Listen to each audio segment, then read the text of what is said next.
দিদি যাবো।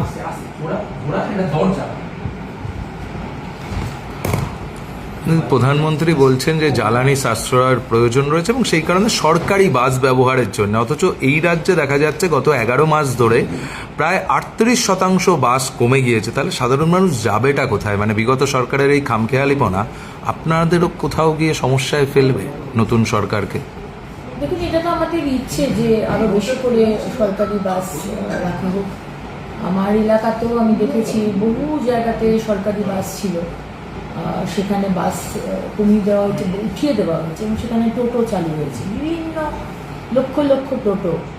সুতরাং আজকে মাননীয় প্রধানমন্ত্রী যে বিষয়টা বলেছেন এবং আমাদেরকে বলেছেন কনভয় সাইজ কমানোর জন্য, সেটা অ্যাবসলিউটলি অ্যাপ্ট। কারণ কি এখন আমরা সাধারণ মানুষ বুঝতে পারছি না, সব থেকে বড় সমস্যা পৃথিবীর মানুষের কাছে হচ্ছে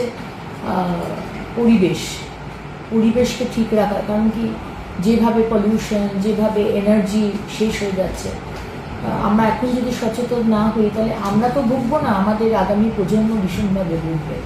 তাই আমার তো মনে হয় যে আমরা অ্যাজ ইম্পর্টেন্ট যারা আমরা পজিশনে আছি সরকারে, আমাদের ব্র্যান্ড অ্যাম্বাসেডর হওয়া দরকার যে লেট আস স্টার্ট অন্তত সপ্তাহে 1 দিন বা 2 দিন আমরা পাবলিক ট্রান্সপোর্ট ইউজ করবো, আমরা সরকারি নিজের গাড়িতে যাব না। সেটা মানে এটা এমন নয় যে মানে মানে যেতেই হবে সেটা না, মানে আমি এটা জাস্ট একটা আইডিয়া রাখছি। তাহলে কি হবে, মানুষজনও হবে যে হ্যাঁ আমিও, মানে যাদের ধরুন 3টে গাড়ি আছে, 4টে গাড়ি আছে, তারাও অন্তত সেটা ঠিক করুক যে না আমি আমি 2 দিন আমি পাবলিক ট্রান্সপোর্ট ইউজ করবো, মেট্রো ইউজ করবো কি বাস ইউজ করবো। এটা আমার মনে হয় আমাদের মানে একটা হয় না, নিজের রেসপন্সিবিলিটি আমরা যদি পালন করি তাহলে হয়তো রাজ্যটা আরো অনেকটা ভালোভাবে এগিয়ে যেতে পারবে। আমি অন্তত ভাবছি মাননীয় প্রধানমন্ত্রী এই বার্তার পরে, কনভয় তো আমার কিছু নেই, আমার নিজের একটা গাড়ি আর একটা পুলিশের এসকর্ট, সুতরাং আমার কোনো কনভয় নেই।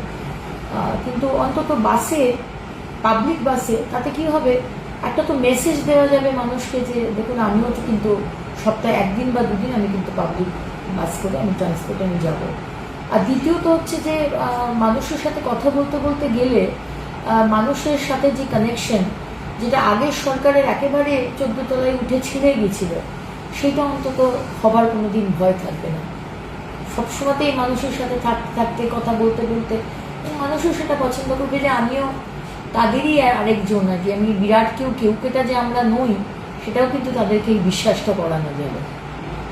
কিন্তু আমাদের রাজ্যে বাসের সংখ্যা যেভাবে হ্রাস পাচ্ছে, সেখানে সাধারণ মানুষ যাবেটা কোথায়? সেখানে আমাদের বাস আনতে হবে, সেটা সরকারি বাস, সেটা আমাদের বাজেট ফিনান্স, কেন আমাদের তো প্রায় 7 লক্ষ কোটি টাকার ঋণ দিয়েই সরকার গেছে। এবং যাই ভাববে না তো অনেক কিছু ইচ্ছে আছে, অনেক কিছু মানুষের জন্য করার, কিন্তু কতটা করতে পারবো, কতটুকুনি টাকা রয়েছে, কত টাকা আনতে হবে, পুরো বিষয়টা হচ্ছে বাজেট এবং ফিনান্সের ব্যাপার।